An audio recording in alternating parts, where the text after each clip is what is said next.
ঘুমাতে যাওয়ার সময় মোবাইলে কোরআন ছেড়ে ঘুমালে কোনো অসুবিধা আছে কিনা? উত্তর হলো, কোরআনে কারীম মূলত আমরা তেলাওয়াত শোনার উদ্দেশ্যে কোনো অডিও চালু করে রাখতে পারি এবং যদি আপনার উদ্দেশ্য থাকে যে আমি শুনতে শুনতে ঘুমিয়ে যাব, তাহলে সেক্ষেত্রে এটা মৌলিকভাবে কোনো গুনাহের বিষয় নয়। তবে উত্তম হয় যদি আপনি এমন কোনো সিস্টেম করে রাখতে পারেন যে আপনার ঘুমে আসতে হয়তো আধা ঘন্টা লাগবে, তো নির্দিষ্ট সময় পর্যন্ত তেলাওয়াত চললো, আপনি মনোযোগ দিয়ে সেটা শুনলেন, শুনতে শুনতে ঘুমিয়ে পড়লেন, এরপর এটা নির্দিষ্ট সময় বন্ধ হয়ে গেল, সেটা হলে ভালো।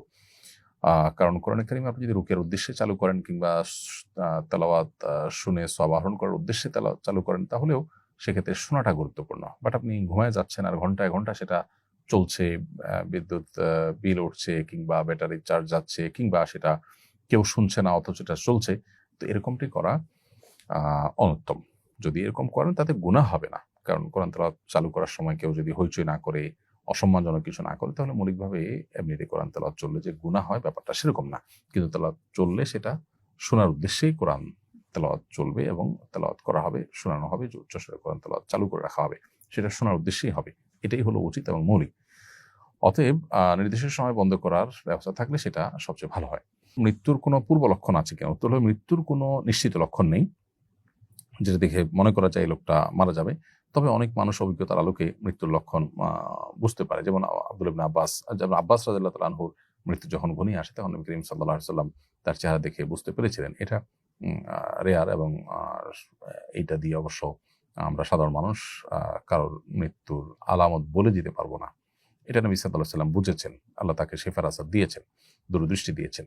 সাধারণত মানুষের মৃত্যুর কোনো লক্ষণ দেখে মানুষ নিশ্চিতভাবে বুঝতে পারে না। আজকাল ট্রিটমেন্টে ডাক্তাররা রোগীর বিভিন্ন অবস্থা দেখে ধারণা করতে পারেন যে তার মৃত্যু ঘনিয়ে আসছে, সেটা ভিন্ন বিষয়। সেটা সায়েন্টিফিক্যালি দেখতে পাচ্ছেন যে লোকটা মারা যাওয়ার মুখোমুখি। একজন মানুষ পানিতে পড়ে গেছে, ডুবে গেছেন, এরপরে এটা দেখে আমরা এই লক্ষণ দেখে বুঝতে পারছি যে তিনি মৃত্যুর মুখে এখন পতিত হচ্ছেন।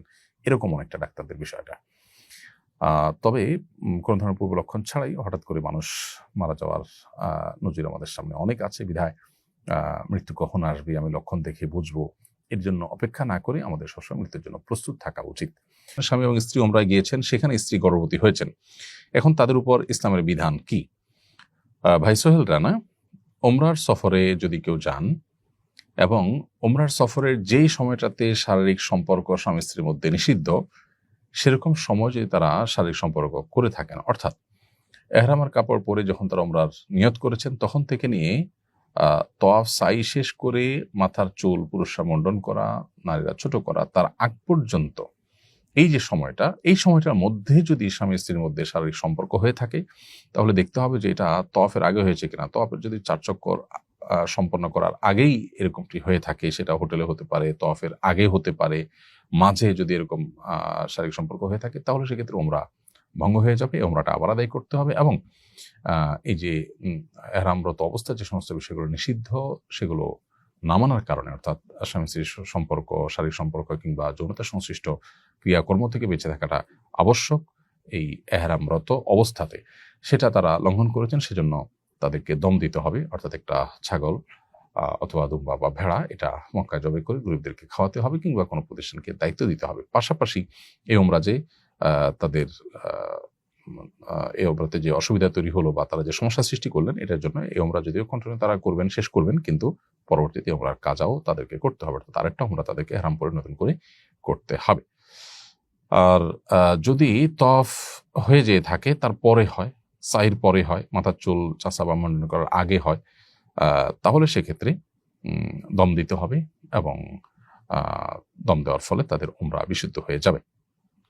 আর যদি উমরার সফরে এহরামরত অবস্থায় শারীরিক সম্পর্ক না হয়, বরং এহরাম এর সময়সীমা শেষ হয়েছে, মাথার চুল মুন্ডন চাচা শেষ হয়ে গেছে, স্বাভাবিক পোশাক পরছেন, তারপরে তাদের মক্কা কিংবা মদিনায় শারীরিক সম্পর্ক হয়ে থাকে এবং তাতে গর্ভবতী হয়ে থাকেন স্ত্রী, তাতে কোনো অসুবিধা তো নেই, গুনাহের কোনো কারণ নেই এবং দম দেওয়ারও কোনো প্রশ্ন ওঠে না। বিধায় সেটাকে অপরাধ মনে করার বা কোনো অন্যায় মনে করবার কোনো কারণ থাকতে পারে না। যদি এহরাম পরার পর তওয়াফ শেষ করার আগে কিংবা তওয়াফের অন্তত মিনিমাম 4টা চক্কর শেষ করার আগেও এই সময়ের মধ্যে শারীরিক সম্পর্ক, তাহলে সেটা অনেক বেশি আপনার গর্হিত এবং তার ফলে আপনার দম দেওয়ার পাশাপাশি উমরাটা কাজাও করতে হবে। এটাকে কন্টিনিউ করার পড়লেও উমরাকে কাজা করতে হবে এবং পাশাপাশি দম দিতে হবে। আর এর পরের সময়ের মধ্যে হলে শুধু দম দিতে হবে, উমরা কাজা করতে হবে না।